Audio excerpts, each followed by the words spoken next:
He was not worried about the reunion of his wife and brother, the thing that had nagged him. Where he was, why did he leave, and why wasn't he contact anyone? Sure, Jungkook had his private investigators after him still. He knew nothing about his brother. Was he dead?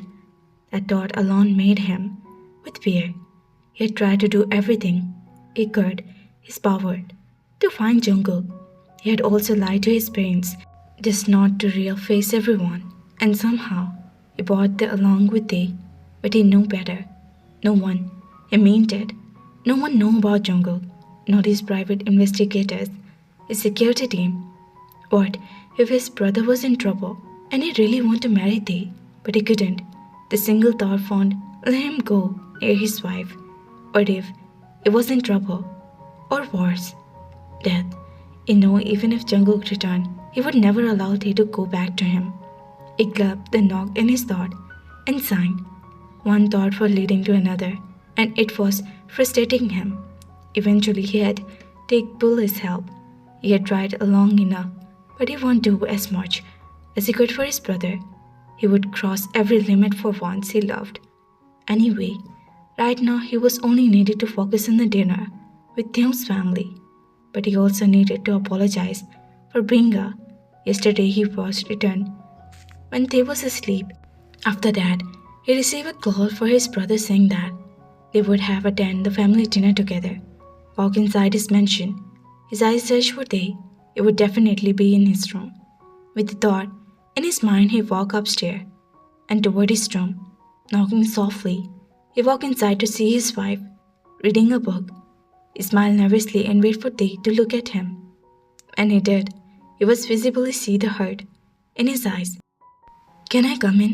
he said curiously. They looked down in his book and nodded and closed his book. He could see his nervously playing with his thumb. He wanted to sit in front of Tae. As always, he grabbed the hand which he stiffed. Shifting closer, he started.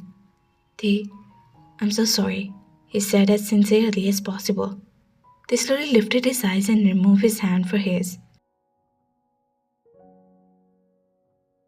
It's okay." They focused a smile and face increased the guilt. "No, it's not Taehyung." He swallowed, enveloped the hand in both. "I had no right to talk with you in that way. I should not touch your phone. And I was not going through it. I was just angry. Please forgive me," he pleaded. They bit his lips and looked at him through his lashes. His empty eyes were slowly filled with the tears. Jungkook's heart was tugged at the side and he foamed. "You hurt me," they said in a small voice. A tear made its way down to his cheeks. "You were so rude," they stiffed, wiping his tear for his cheeks.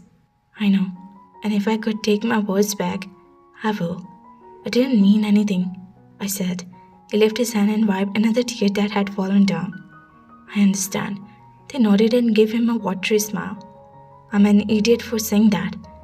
I'm sorry." "I'm sorry too. I shouldn't have pointed a finger at your family. I didn't mean it." They was embarrassed. He could tell that. "I was angry as well, and I didn't mean what I said." They formed, shaking his head lightly. "You're not like Jungkook." His eyes lowered. "I know you didn't mean it. We should forgive each other and start anew." He smiled. That rare smiles.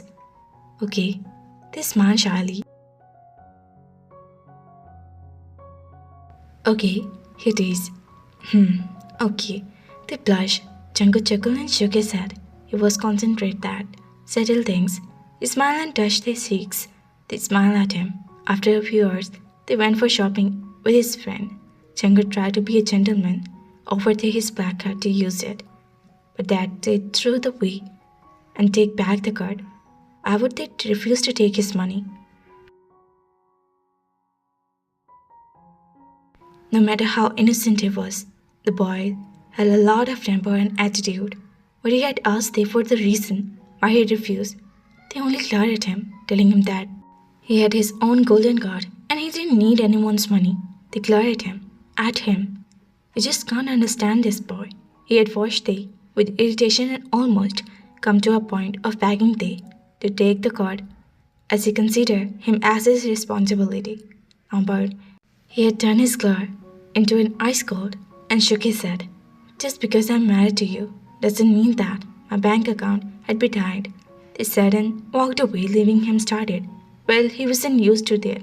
Hell, he couldn't understand the one minute they was shy and innocent, and the next he would be annoying and scary the hell out of him. They was complicated. He had accepted that defeat and signed before walking out of his room. They would be his friend by now.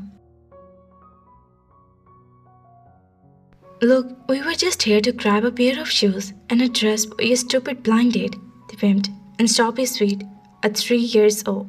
It's been 3 hours and my feet were hurt by walking. He glared at Invu, who just rolled his eyes at him. Chill out, boy. We have only shop like what? 4 bags.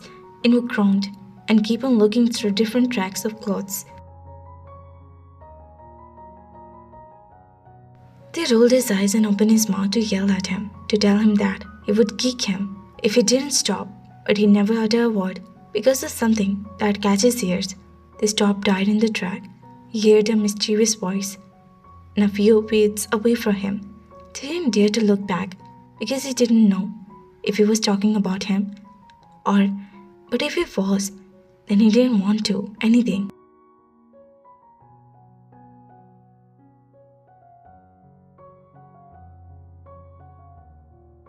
They looked at Invu, who was still lost in bag. He moved his eyes from left to right.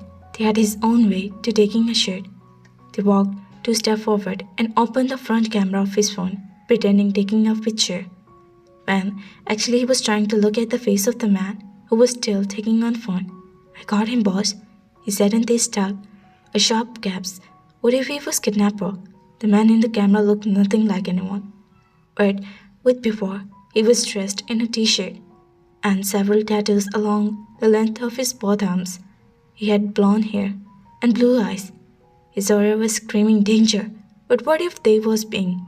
He was a prankster. Nowadays people did all the sort of stuff in their channels. They try to calm down, but why? Why anyone kidnap him anyway? He lowered his phone and he catch him looking at him.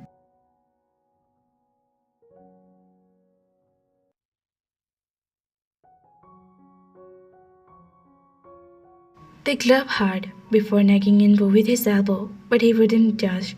They opened the message application of this phone and quickly sent him a message. I think someone followed us. Someone dangerous. Don't look anywhere. Just follow me.